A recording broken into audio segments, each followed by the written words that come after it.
John Cena, Mr. Hustle, Loyalty, and Respect. Mr. The Face that runs the place. See, John, here's the problem. See, before we talk about the problem, John, I have to say one thing. Whenever you come into the ring, you give 110%. You do, and sometimes you give 120% when you're pooping your tights like you did back in 2002 when you were involved in a match within the squared circle, John. That's exactly what you do. But here's some other moments as well. When you give 110%, first of all, John, don't feel so good about the fact that I just said 110%, because 110%, John, 110%, according to me with regard to you, John, you know what that is? That is you delivering the 5 moves of doom in 4 sets in 1 match. That's what it is, John. That's exactly what it is. But here, let me tell you something. Other than that, what's the problem, John? The problem. Why is it that the internet wrestling community just goes crazy sometimes? It just oozes with hate whenever you enter the ring, John. What is it about you? What is it about that moment when they hear your music? Boop, boop, boop, boop, boop, boop, boop, and you come down the ring. Oh, you get so angry, John. You know why? There's a long discussion, and we've done it so many times, about why people hate you. And first of all, John, before we discuss anything about that, you need to know that it's not a portion of the audience. If you say portion, they will slap you on the face. I will slap you on the face, because it's not a portion, John. It's not a portion. It's the complete half of that audience that hates you. It's a complete half. It's a solid 50-50. Just say that it's the half of the audience, because it is the half that hates you, John. But here's the interesting thing. Why, John? See, we've talked about it so many times, but no offense to the club, John. No offense to the club. Talking about why people hate John Cena, for me, is better than beating up John Cena. But here's what I have to say, okay? So, here's what happened, John. See, when you went to professional wrestling school, when they taught you stuff, they taught you 3 things, John. Number 1, when the crowd boos you, when the crowd boos the hell out of you, you have to say that you're in Cincinnati, Ohio, or when you're in Kansas City, or when you're in any other great city across the United States, you have to say one thing, John. And that thing is that you are where you are, and that those people pay good money to watch you for the night. That's exactly what you do. But here's another thing you do, John. Here's another thing you do. See, let me give you another example. Let me give you another theory. See, John, the other thing that they taught you at pro wrestling school, John Cena, was the fact that whenever you enter the ring, and they chant, "We all hate you. We all hate you." You say one thing, John. You say one thing. That you were comfortable in your own skin.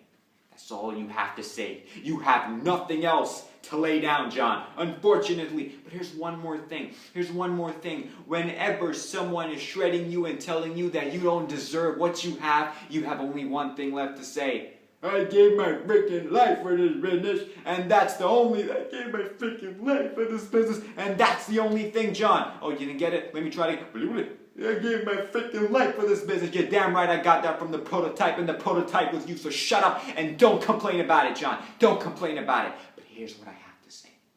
Here's what I have to say other than these 3 things, John. There's a lot of other problems with you. There are a lot of problems with you, John. And let me explain those problems to you. See, John, there's one more thing. See, whenever you enter the ring, whenever they're hating on you, or whenever somebody is shredding you on the microphone, all you have to say is that you're pissed off.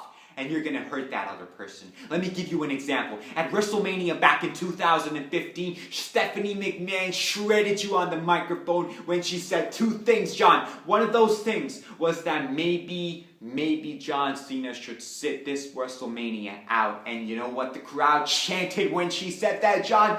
They chanted, "Yes, yes, yes." Now let me give you another example, John. Let me give you another. Right there, she said one more thing. And let me tell you what she said. She said that where would John Cena be without WWE? How did that feel, John? How did that feel? Because I know that it hurt you right here. It hurt you right here, John Cena. And the crowd roared.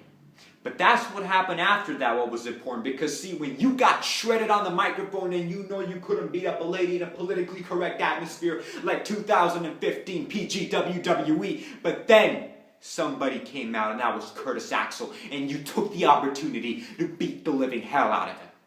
And let me give you another example, John Cena. Not only that, but back in 2009, when Carlito came into the ring and said that Sheamus was fighting for the entire locker room, you said one thing, John. You said they don't stand here. Whatever you said, I don't even know it in the right way, but you beat him up as well. You gave him the attitude adjustment. But here's another thing you did, John. Here's another thing when a certain somebody, which I have to say somebody because it's important to be politically correct, came to you in 2011 and said that you were a dynasty, that you were the New York Yankees. You had no reply in your hometown, John, and you punched him on the face, and you had to think about it a week, and then you have to give a reply. You have to give a reply way long after that, John. But here's the thing. Here's the thing, John. Other than those 2, 3, 4 things or whatnot, John, there is one simple thing that you have a problem with. You are just what they chant when you start speaking and you smile and they want to put a shoe on your face. Boring, boring, boring, boring. That's what they chant, John. But here is the real problem with you. And let me explain this to you, John. See, the biggest problem is when Nikki Bella came up to me and she told me, John, that she found something in your pants that we found in Al Capone's vault. And John, that was nothing. Because if you had something, you would have the guts to reply to what I have to say. So come on, John. Come on, John. No, John. No, John. Not in that way. Put your hand out of your boxers, John. Put your pants back on, John. Not in that way. But come on. Reply to me.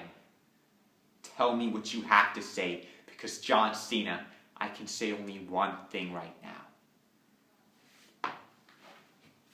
You are a complete, useless, pathetic parody of professional wrestling. And you're damn right I got that one from Danny O'Brien.